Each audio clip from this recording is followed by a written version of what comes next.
cherchez une école de référence pour une double formation universitaire et professionnelle de qualité? Voici l'opportunité à ne pas rater. L'École supérieure d'administration, d'économie, de journalisme et des métiers de l'audiovisuel ESAE vous offre des programmes d'enseignement en licence et en master orientés vers l'emploi qui font d'elle une référence à travers les filières de l'administration générale et territoriale, l'administration du travail et de la sécurité sociale, droit, diplomatie et relations internationales, administration hospitalière, universitaire et intendance, journalisme et métiers de l'audiovisuel et toutes les filières des sciences de gestion. Une seule adresse, www.esae.bj.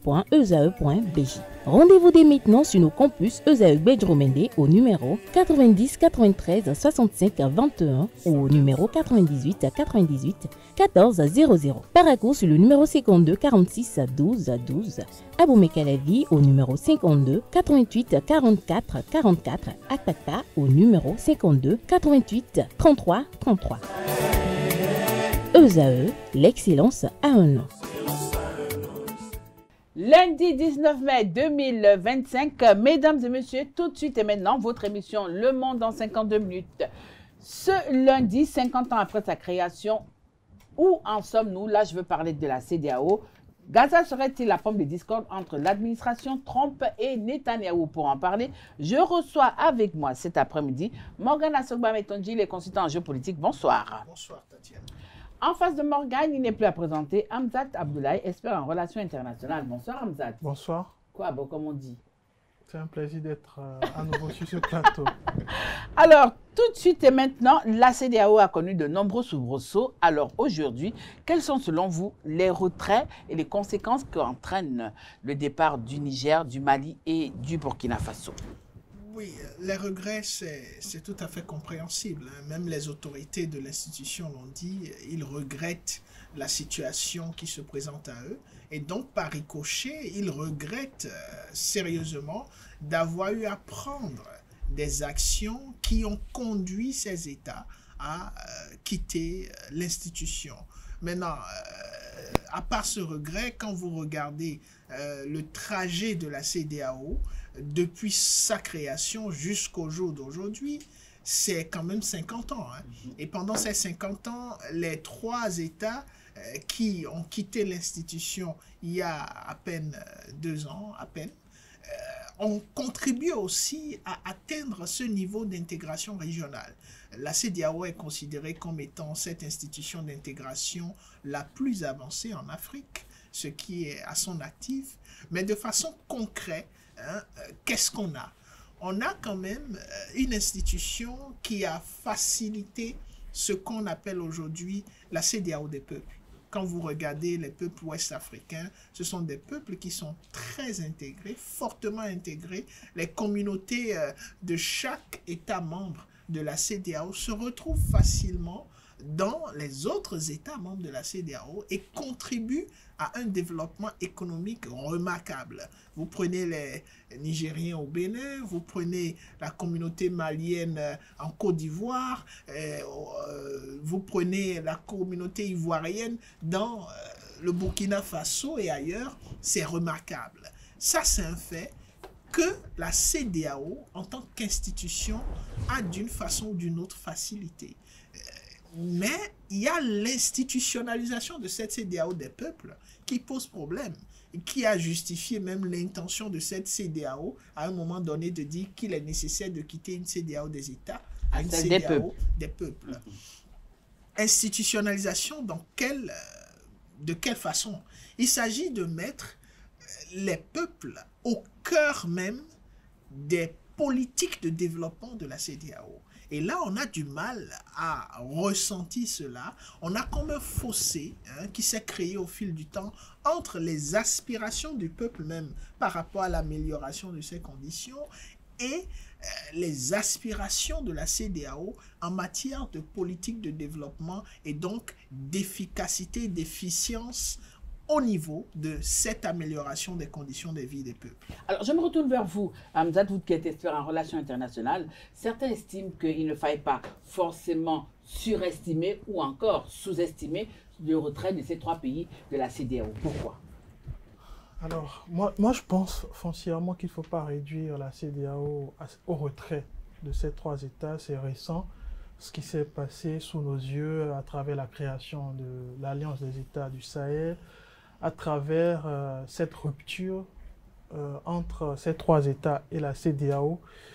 Je pense qu'il faut faire ce bilan isolément, c'est-à-dire les 50 ans de la CEDEAO, ce n'est pas 50 ans de réjouissance, parce que moi je suis foncièrement d'ailleurs contre le fait de se réjouir, de commémorer la CEDEAO avec une grande soirée. Je pense que vous l'avez observé sur les médias. Ce n'est pas du tout ça l'image qu'il faut renvoyer.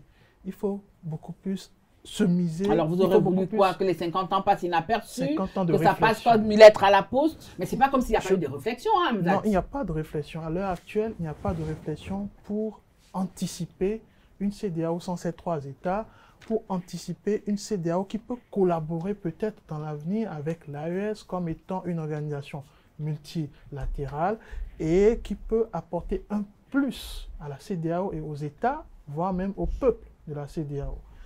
Mais je reviens sur mon propos en disant, je pourrais peut-être envisager qu'on puisse voir autrement ces 50 ans de la CEDEAO à travers une réflexion profonde vis-à-vis du bilan de la CEDEAO, vis-à-vis de ce qui a marché. Parce qu'il faut dire qu'il y a certaines choses qui ont marché et il ne faut pas réduire, j'insiste vraiment là-dessus, la CEDEAO au retrait de ces trois États. On va en venir sur ce qui n'a pas marché et qui a peut-être accéléré le retrait de ces trois États. On va en venir. Mais pour moi, le bilan fondamental de la CEDEAO peut être scindé en 3 points ou en 3 volets. Le premier volet, c'est le volet de l'intégration, comme mon confrère a bien fait de le souligner. Et ce volet de l'intégration, je peux dire, c'est 50% du bilan positif de la CEDEAO. Quand on prend le bilan de l'intégration régionale et du marché commun, on peut également le subdiviser en 3 sous-parties, je peux dire. La première sous-partie, ou la première partie, je vais dire, de ce point concernera la libre-échange, la libre circulation, je vais dire. La libre circulation, ça s'est matérialisé à travers l'adoption du passeport CEDEAO, qui a permis surtout la mobilité de 350 millions de population, de peuple, de personnes au sein de l'espace. Et ça, je pense qu'il n'y a pas beaucoup d'exemples, et sur le continent et dans le monde. Parce que dans le monde, on peut peut-être citer l'Union européenne qui est à peu près dans cette... c'est pas encore le passeport de l'Union européenne. Ce n'est certainement pas un passeport Schengen ou un passeport Union européenne, mais je pense que c'est une dynamique qui a salué. Je pense que ce travail qui a été fait au sein de la communauté est véritablement à saluer et à encourager.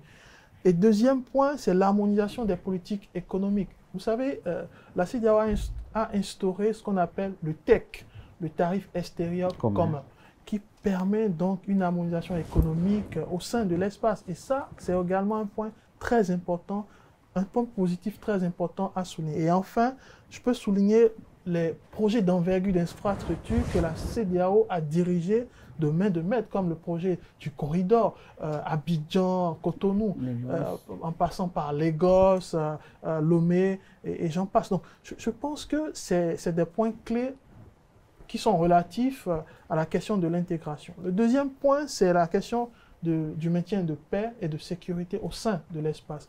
Alors, quand on parle de la question de maintien de paix, c'est souvent une question qui divise. Est-ce que la CEDEAO fait son job? Est-ce que la CEDEAO a réussi tout de même à anticiper certains conflits? On va en venir par rapport à ce qui n'a pas marché. Mais je reste précis sur ce qui a marché. Et ce qui a marché, je vais citer les opérations de paix. Dans un premier temps, les opérations de paix à travers les interventions au Libéria avec les Comores entre 1990 et 2003, des interventions en Sierra Leone également entre 1997 et 2000, et enfin des interventions au Mali à travers la présence de la force conjointe jusqu'en 2015 et plus récemment en Gambie. Donc ça, c'est des succès clés. Voilà, d'accord. Liés donc à la question de... Je vais finir sur ce point précis. Vous savez, il y a la question de la force en attente qui a longtemps été débattue et qui aujourd'hui est en train de prendre forme. Donc je pense qu'à ce niveau aussi, la CEDEAO a fait suffisamment d'efforts. C'est peut-être pas encore, ce qui est espéré, mais il y a du mieux. Et enfin, le dernier point, ça concerne la question de la gouvernance institutionnelle et surtout les défis liés à la gouvernance institutionnelle. Et à ce propos, la CEDEAO s'est renforcée sur le cadre juridique. Aujourd'hui, le cadre juridique de l'espace CEDEAO, c'est un cadre qui fait même cas d'école. Plusieurs espaces communautaires et régionaux citent l'exemple de la CEDEAO comme étant un cadre ou comme étant un point à atteindre. Et ça, c'est salutaire. Et aussi, nous avons la question du financement et de l'autonomie au sein de la question de la gouvernance institutionnelle. Et ça, c'est une question clé par rapport aux différents accords qui sont menés avec les partenaires extérieurs. Quand vous avez un ensemble commun qui peut aller discuter avec des groupements ou avec des États, des superpuissances comme les États-Unis, le Japon, etc., ça renforce votre influence sous-régionale et même géopolitique. D'accord, merci. Je pense que ça, c'est des avancées clés qui méritent d'être célébrées à travers des cas de réflexion dignes de ce nom. Alors, ces avancées méritent d'être célébrées. Je me retourne vers vous, Morgane, et la question que je vais vous poser, c'est quand même une question à deux volets. C'est de savoir que nous constatons quand même que depuis le retrait de ces pays au niveau de l'espace CEDEAO, il y a la principale cause aujourd'hui, c'est de savoir que vont devenir l'intégration régionale et la coopération régionale. Et ensuite, depuis quelques années, on constate quand même que la CEDEAO essuie des critiques de la part des populations. Alors, comment faire aujourd'hui pour que ces populations de la CEDEAO recommencent à croire à l'institution elle-même? C'est des questions assez pertinentes que vous posez là. Déjà, il faut commencer par attirer l'attention sur le fait qu'il y a de la réflexion qui se fait.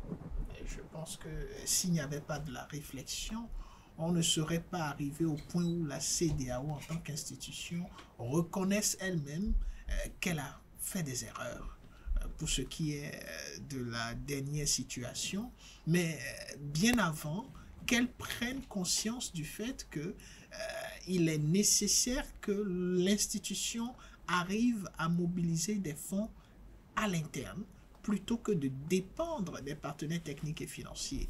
Et on en est arrivé à un point, si on doit s'en tenir aux chiffres de la CEDEAO elle-même, on en est arrivé au point où elle arrive à mobiliser au moins à hauteur de 80% les fonds nécessaires pour son fonctionnement sur la base des prélèvements communautaires.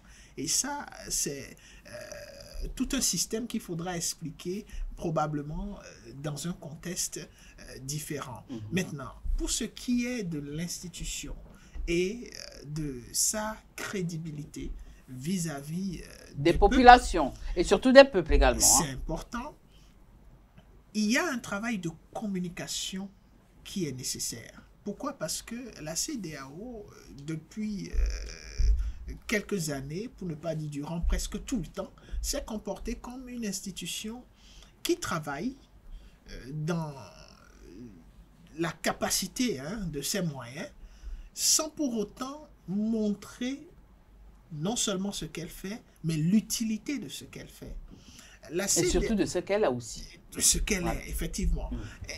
Et cette problématique fait qu'elle-même, en tant qu'institution, a constaté à un moment donné que bien qu'elle soit en activité, elle n'est pas en train de réussir à mettre les peuples au cœur de son processus de développement. Quand vous vous rapprochez de l'institution, elle vous explique qu'elle a tout le temps fondé sa capacité à identifier les besoins des populations sur le travail des organisations de la société civile qui, dans leur rendu, arrivent à fournir des éléments pris en compte dans la mise en œuvre des projets, n'arrivent pas forcément à satisfaire les citoyens, à répondre à leurs besoins immédiats. Ce qui fait qu'on a un problème à un niveau donné. Est-ce qu'il faut réinventer tout le système, faire en sorte que ce soit la CEDEAO elle-même qui se rapproche des populations pour identifier les besoins, ou il faut continuer à impliquer les organisations de la société civile?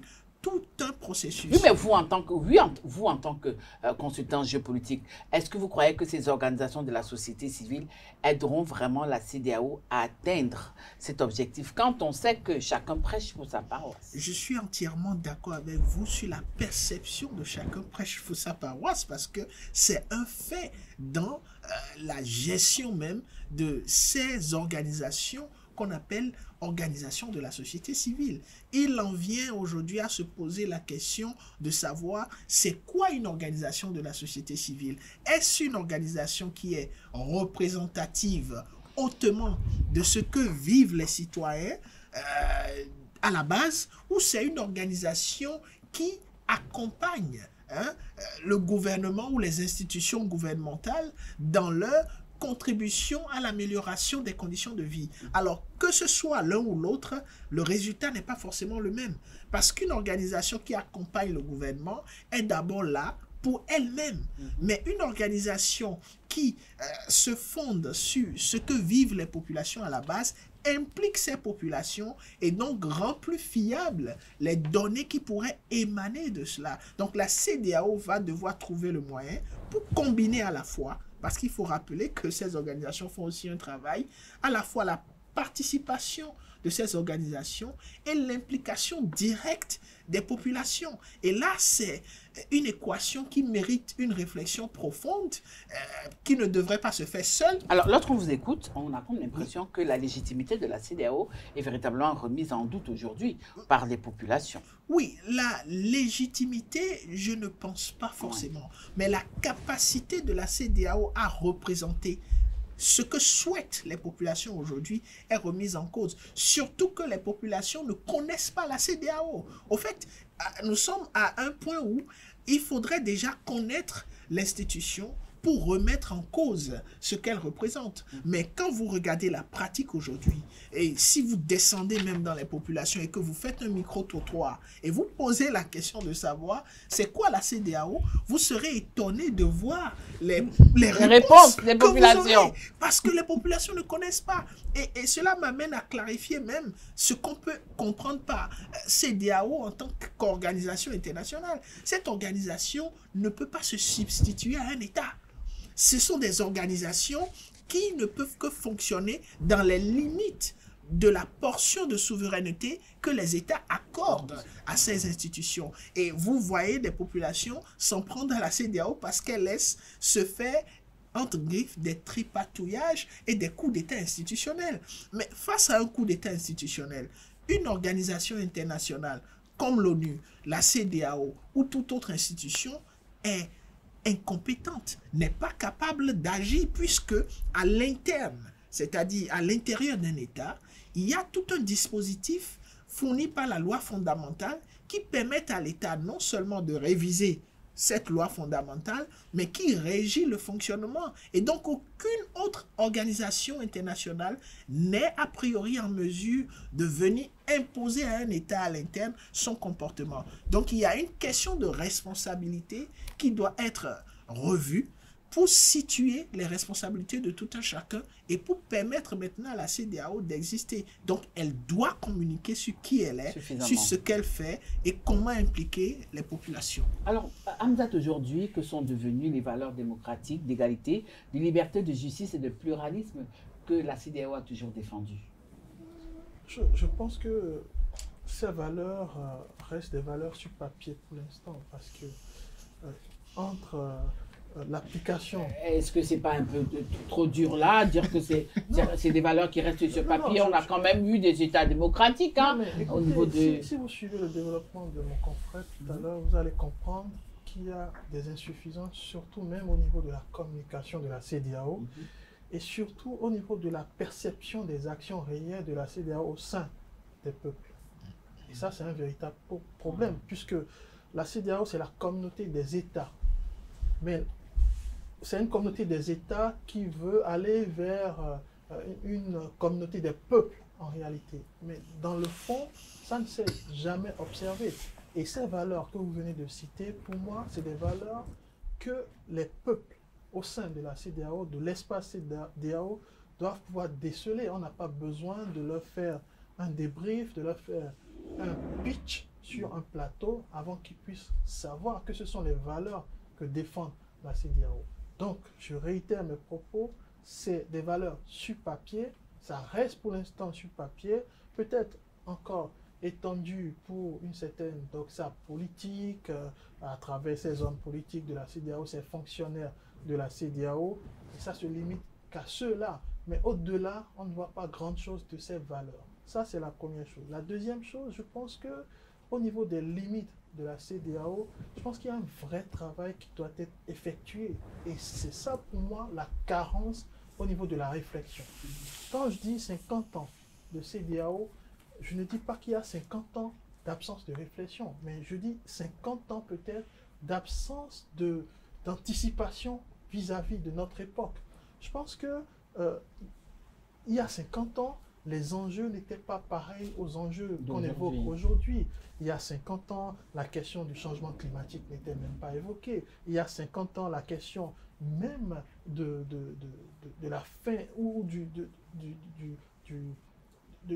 la fin de ces États dits sous-développés n'était pas vraiment développé dans ce sens précis. Il y a 50 ans, c'était plus les questions d'autonomie, de souveraineté, d'accès à l'indépendance complète qui étaient des questions clés qui étaient discutées et débattues. Aujourd'hui, les paradigmes ont évolué. Donc, il faut que la CEDEAO également puisse évoluer vis-à-vis des enjeux, vis-à-vis des questions pertinentes que se posent les peuples et les populations.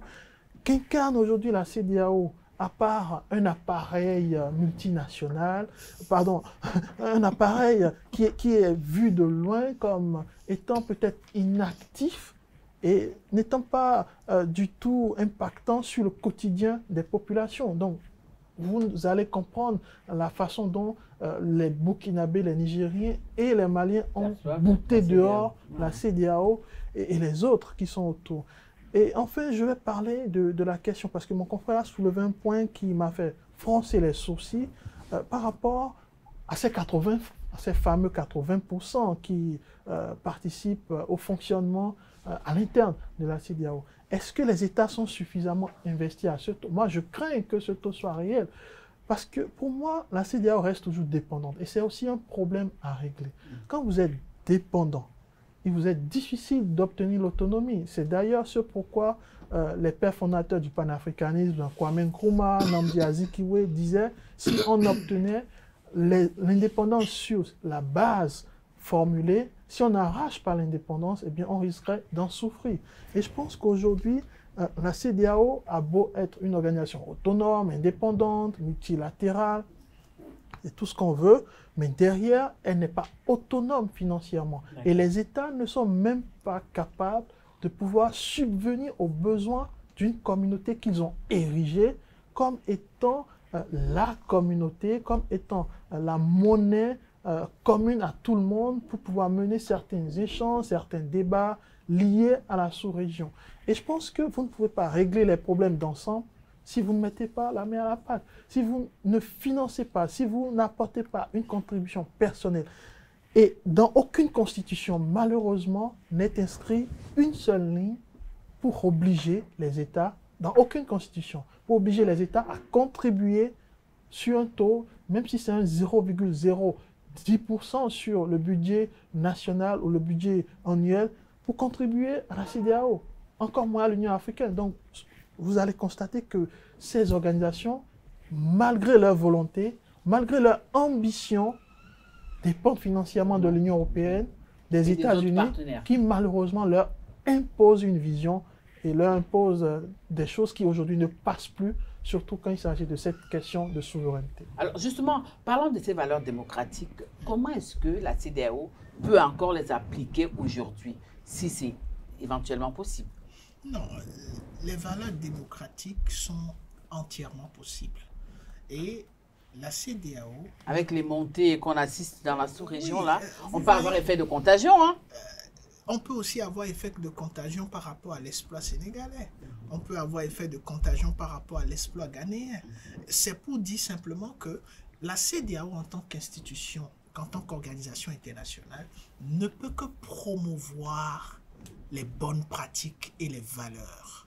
Il est de la responsabilité des acteurs politiques de chaque État de prendre leurs responsabilités et de veiller à ce que ces valeurs démocratiques se matérialisent. Parce que ce n'est pas à la CEDEAO en tant qu'institution d'animer la vie politique à l'intérieur des États, mais c'est du devoir des acteurs politiques d'animer la vie politique à l'intérieur des États. Ce sont ces acteurs politiques qui se retrouvent dans les assemblées nationales, qui décident des tests et qui décident de l'option de surveiller, de mettre tout en œuvre pour que ces tests soient respectés par les leaders. Mieux, il va de la participation citoyenne de tenir les différents acteurs politiques responsables par rapport à la reddition de comptes et de les sanctionner lorsqu'ils ne le font pas. On l'a déjà vu. Et je me permets aussi de dire que lorsqu'on parle d'absence de réflexion ou de carence de réflexion, c'est ne pas apprécier à sa juste valeur le travail des experts, non seulement de la CEDEAO, mais de ceux que nous représentons en tant qu'acteurs qui attirons l'attention des institutions. Nous avons chanté, pendant que la CEDEAO décidait d'aller au Niger, en utilisant un coup de force, que ce n'était pas quelque chose qu'il fallait faire. La CEDEAO s'est retraquée. Qu'on le veuille ou non, la CEDEAO a décidé à un moment donné de reconnaître que ce n'était pas forcément la meilleure option. Et on a entendu des chefs d'État isolément dire que c'était une erreur que de penser à cela. C'est pour dire que en matière de réflexion, il n'y a pas de problème. Le problème se trouve beaucoup plus à la capacité des actions à faire le travail nécessaire. Si vous prenez la CEDEAO, et là, je reviens sur le chiffre de 85%, il n'est pas de moi, je n'ai pas fait des recherches, mais c'est un chiffre qui vient de l'ambassadeur. Permettez-moi d'en douter. Oui, vous avez le droit d'en douter puisque nous sommes dans la réflexion et dans la critique. Mais c'est un chiffre qui vient de l'ambassadeur représentant la CEDEAO en République du Bénin. Et je lui donne quand même le crédit, le bénéfice du doute. Ça, carte blanche. Maintenant, pour de toutes les façons, l'ambassadeur sera le bienvenu sur notre plateau. Pour ce qui est du doute, et que je partage entièrement, il faut douter dans une approche scientifique. Est-ce que vous, en tant qu'acteur, chercheur, vous avez des éléments qui peuvent démontrer le contraire de cet apport? Je vais le démontrer. Et je vais certainement avoir vos éléments et commenter vos éléments. Maintenant, pour ce qui est de l'apport de l'Union européenne et de tout autre acteur, l'ambassadeur l'a dit. Il a dit que la CEDEAO continue de bénéficier de ces apports. Et quand vous mettez en dehors la CEDEAO, vous allez vers l'Union africaine. L'Union africaine bénéficie de ces apports. Quand vous allez même aux Nations unies, les Nations unies bénéficient de l'apport non seulement des États individuellement, mais surtout des États-Unis. Et nous avons vu ce qui se passe aujourd'hui lorsque les États-Unis disent « Écoutez, les États-Unis quittent l'OMS. Écoutez, les États-Unis remettent en cause leur contribution au niveau des Nations unies. » Il y a plusieurs acteurs ou plusieurs projets qui sont mis en berne. Donc je pense que la problématique du financement, qui est censé être un problème dans la capacité des institutions à prendre leur souveraineté et leur responsabilité en main, est un faux débat. Et je m'explique. Lorsqu'on vous apporte une contribution, c'est à vous de décider ce que vous allez en faire. Si vous n'avez pas la capacité de décider ce que vous allez en faire, c'est trop facile de dire que c'est parce qu'on vous a apporté un financement que vous n'arrivez pas à vous détacher. Aujourd'hui, le contexte géopolitique et géoéconomique permet à tout acteur de la scène internationale, conscient de ces enjeux de développement, non seulement de prendre le financement qu'on lui donne, mais de décider de faire ce qu'il veut de ce financement, même si le partenaire qui finance décidait aujourd'hui de retirer le financement, cette institution devra trouver ses moyens. Et je pense que pour ce qui est d'une quelconque ligne qui devra obliger les États, cela remet en cause le principe de souveraineté des États. Et c'est en toute conscience que les États décident de faire partie d'une organisation internationale et décident de payer régulièrement leurs cotisations ou pas. Maintenant, les conséquences sont là. Et pour finir, je dirais simplement que nous sommes dans une dynamique de construction et de déconstruction. Et le monde entier vit cette dynamique. Et ce que vit la CEDEAO aujourd'hui est une période de crise qui lui donne l'opportunité de continuer la dynamique d'intégration régionale autrement. Preuve, les États qui ont quitté la CEDEAO l'ont quitté, mais insistent de la même façon que la CEDEAO à maintenir les canaux de coopération pour que les peuples continuent de bénéficier d'un certain nombre d'avancées occasionnées par le processus d'intégration de la CEDEAO. Donc je pense qu'aujourd'hui, les institutions, que ce soit la CEDEAO ou l'AES, qui sont des cadres de multilatéralisme, ont le droit d'exister. Mais ce qui n'a pas le droit d'être perdu, c'est le processus d'intégration sous-régionale tel qu'on l'a connu. Et je pense que chaque acteur à ce niveau sont conscients de l'enjeu et font tout ce qu'ils peuvent pour maintenir ce processus. Alors, nous allons évoluer dans cet entretien. Morgane, aujourd'hui, à l'heure actuelle, on constate que c'est le groupe de mots réforme institutionnelle qui semble être la nouvelle trouvaille au niveau de la CEDEAO. Mais alors, je vous pose la question, cela est-il envisageable? Si oui, par quel bout commencer? La réforme, c'est la question sempiternelle que toutes les institutions se posent. Parce que quand vous ne vous réformez pas... CEDEAO, on a comme l'impression que c'est maintenant que ce groupe de mots prend tout son sens. Oui, et c'est tout de même dommage. Et ça Morgane ne sera pas d'accord avec toi. Alors, je peux comprendre sa posture aujourd'hui vis-à-vis de la CEDEAO, parce que moi, je vais être pragmatique vis-à-vis de la CEDEAO, et je ne vais pas prendre parti non plus, je vais dire ce qui est. La CEDEAO a beaucoup d'insuffisances, mais on ne va pas s'auto-flageller, nous, en tant qu'acteurs, ou politiques, ou intellectuels, vis-à-vis de ce que la CEDEAO n'a pas pu faire. Mais notre rôle, avant tout, c'est de souligner ses carences, c'est de dire ce qui n'a pas marché. Et moi, les représentants en Costa 3 pièces, leur discours aujourd'hui, ça ne passe plus.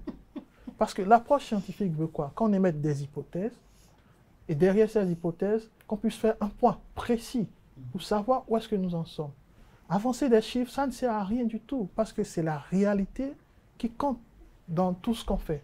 Et quand vous prenez la CEDEAO dans son action, dans ses actions, dans sa capacité à obtenir des financements, déjà obtenir des financements, ça part du principe que votre financeur définit un couloir bien précis pour que vous puissiez postuler et obtenir ce financement.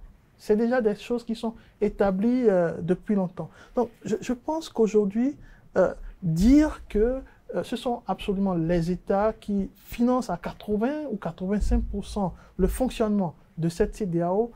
Pour moi, c'est un véritable... Vous voulez dire quoi? Que la CEDEAO tend toujours la main, c'est ça? Non, c'est factuel.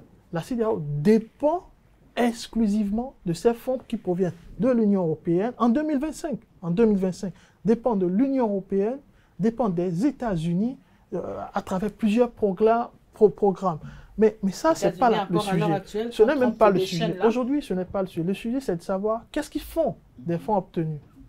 Et ces fonds obtenus, est-ce que, je l'ai déjà dit, il y a des choses qui ont fonctionné, la mise en place de cette structuration de la CEDEAO, ça nécessite beaucoup de sous, beaucoup de fonds. Et je pense qu'une bonne partie de ces sous a été investie pour qu'on puisse obtenir ce résultat lié à l'intégration, lié à la libre circulation, lié à ces projets de construction du corridor Abidjan-Lagos, etc. Je pense qu'il y a du bon, mais ce n'est pas suffisant vis-à-vis de ce qu'on devrait observer. Ça, c'est une chose. La deuxième chose, et je reviens sur votre question, je pense qu'aujourd'hui, la réforme, c'est une question qu'on doit se poser de façon permanente. Et je suis surpris que ce soit aujourd'hui que la CEDEAO se réapproprie cette question. La question de se réformer devrait commencer depuis bien longtemps, depuis les années 2000, depuis le 21e siècle, depuis le fameux discours de Kofi Annan où il parlait de la responsabilité collective et engagée des organisations multilatérales. Depuis le temps où Kofi Annan faisait ce discours sur l'avenir à travers une vision sociale. Et je pense que c'est ce qui fait problème aujourd'hui, c'est-à-dire la CEDEAO s'est politisée au lieu de se concentrer sur des enjeux sociaux, au lieu de se concentrer sur des questions sociales. Et vous allez donc comprendre que les peuples qui n'ont pas grand souvenir de ce que fait la CEDEAO, c'est bien parce que cette CEDEAO a été moins sociale beaucoup plus une CEDEAO politisée et politique d'ailleurs. S'agissant d'ailleurs de ces questions liées à la séparation du Mali, du Burkina et du Niger vis-à-vis de la CEDEAO, c'est parce que justement la CEDEAO a pris une posture politique qui n'a rien à voir avec la question de la souveraineté. Je suis d'accord avec mon confrère quand il dit que la CEDEAO ne peut qu'avoir la portion que les États lui délèguent en matière de souveraineté ou en matière d'avoir le droit de dire ce qui ne va pas dans un État ou un autre. Non. Je n'ai pas parlé de droit de dire. Non, mais vous allez me corriger, mais ce que je veux préciser surtout dans ma pensée, c'est que la CEDEAO s'est politisée, est devenue politique, et même dans sa posture, dans cette démarche, souvenez-vous hein, de ces discours de ces chefs d'État de la CEDEAO, j'ai en souvenir le chef de l'État du Nigeria, du Bénin, du Sénégal, qui, après une rencontre entre chefs d'État de la CEDEAO, ont eu un discours mais véhément vis-à-vis du Niger, en disant « nous serons prêts à attaquer le Niger pour rétablir la démocratie ».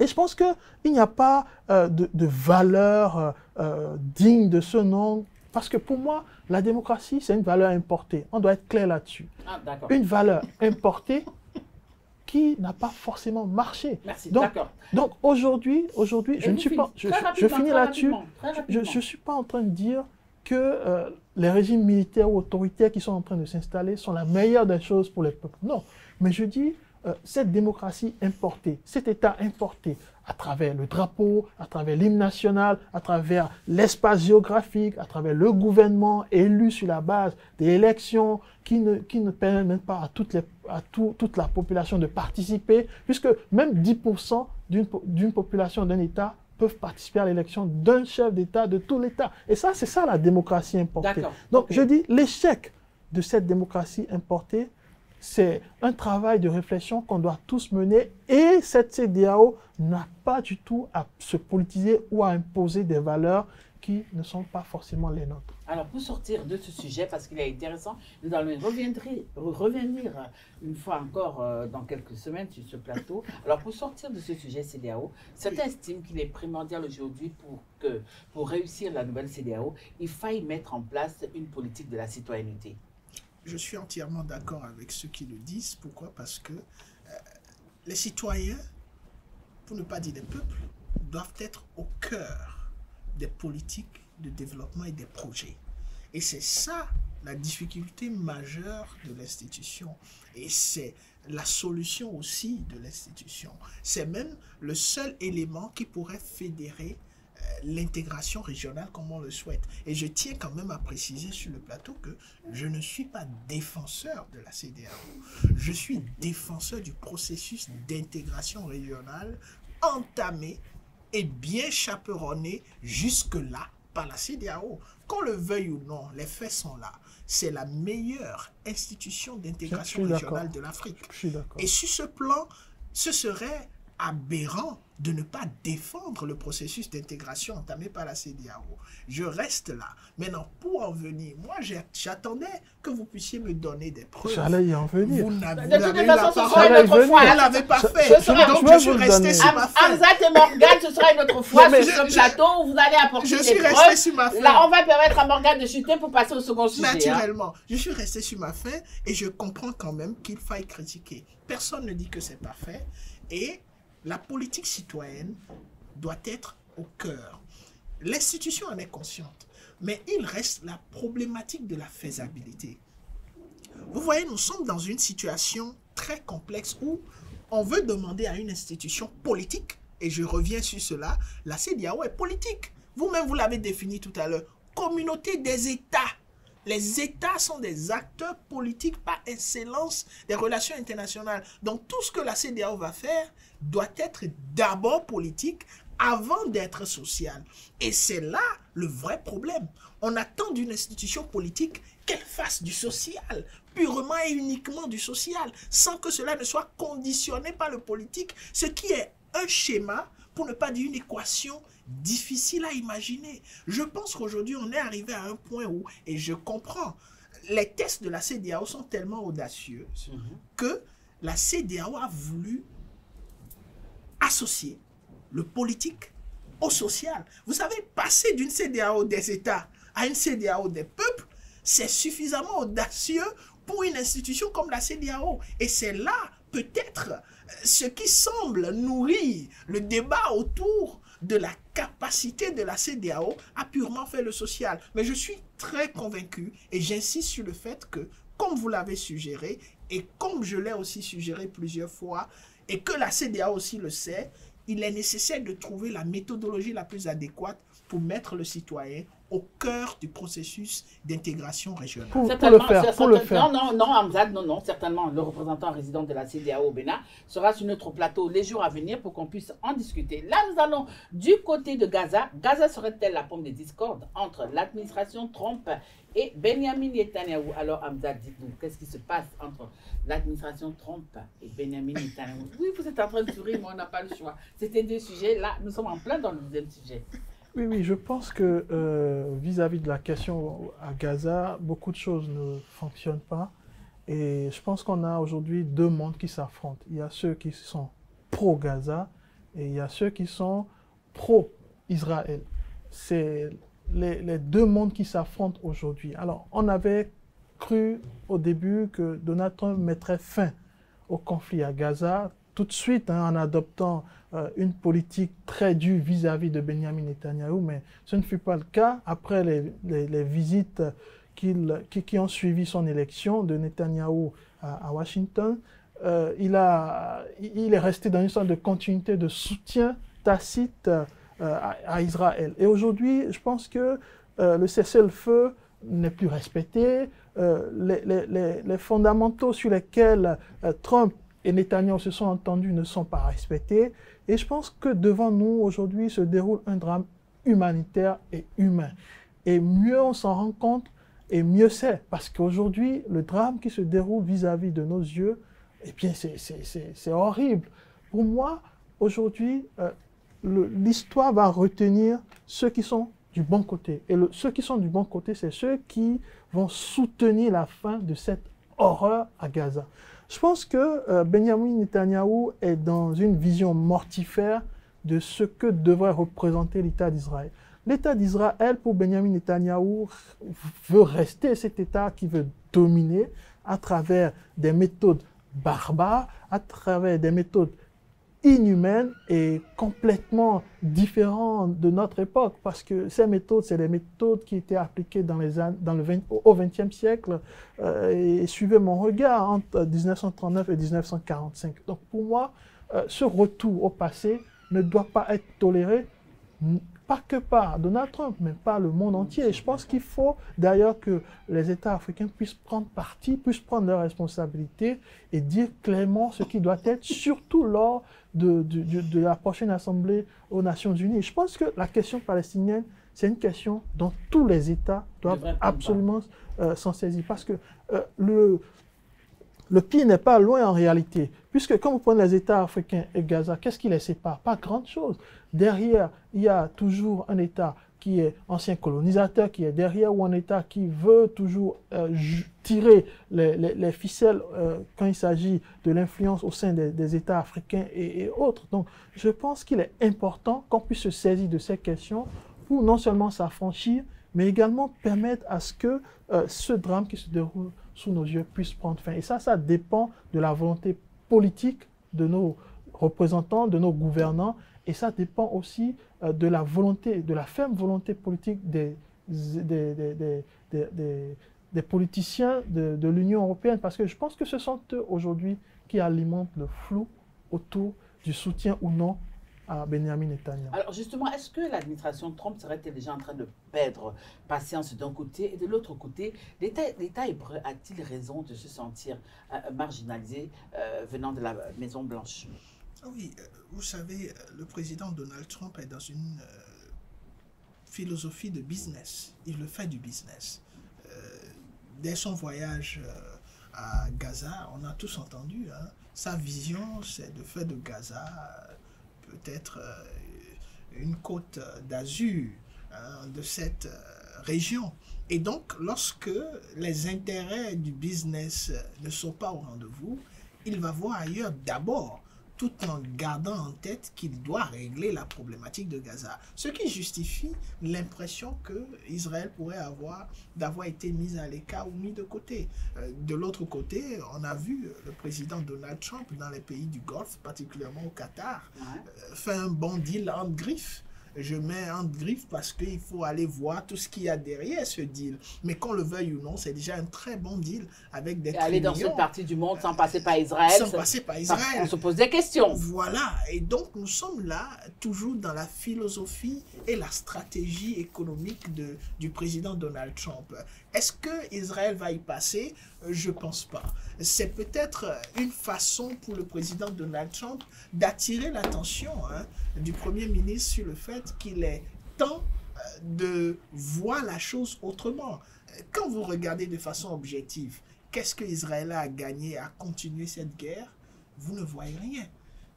Tout est déjà objectivement fait. Israël a perdu beaucoup en matière de ressources humaines, en matière de ressources même économiques et militaires. Israël a utilisé beaucoup d'outils dans ce sens-là. Et aujourd'hui, peut-être Israël devait être en train de se reconstruire, non seulement politiquement, mais socialement, parce qu'il y a des séquelles au niveau des populations en Israël qui ne sont pas encore sortis de toute cette horreur qui s'est déroulée sous les yeux. Mais aujourd'hui, le simple fait de continuer la guerre ou de continuer à bombarder Gaza nourrit dans une certaine mesure ce qui s'est passé et tout ce qu'il y a eu comme peine et séquelles. Je pense qu'aujourd'hui, on est arrivé à un point où les acteurs impliqués de loin ou de près devraient trouver le mécanisme le plus approprié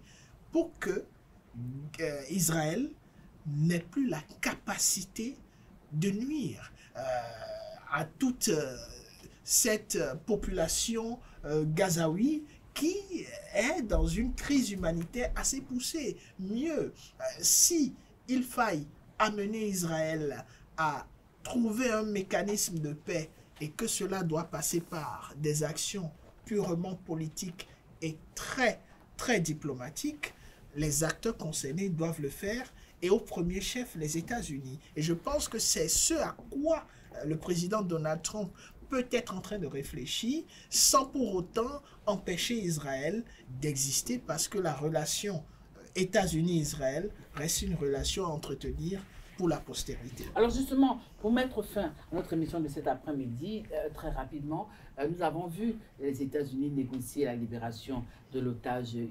américano-israélo sans véritablement passer par le cordon d'Israël. Alors, est-ce que les jours à venir, nous pourrons éventuellement assister à la fin de la lune de miel entre l'administration Trump et Benjamin Netanyahu? Non, je pense qu'il faut séparer les choses. Je pense que la tension aujourd'hui entre Benjamin Netanyahu et Donald Trump, même si cette tension est vive et peut être observée par tout le monde. Elle est perçue de tous, hein?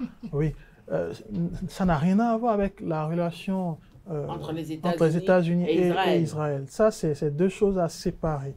Aujourd'hui, je pense qu'Israël reste un point d'ancrage pour Washington dans la sous-région parce que la menace iranienne, c'est pas terminé. C'est vrai qu'aujourd'hui, il y a un deal, une sorte de deal entre l'Arabie Saoudite et Donald Trump, mais pour combien de temps? Parce qu'on connaît très bien Donald Trump par rapport au changement de position dès que ses intérêts sont menacés. Donc, pour combien de temps? On sait très bien aussi du côté du Yémen, la question des Houthis.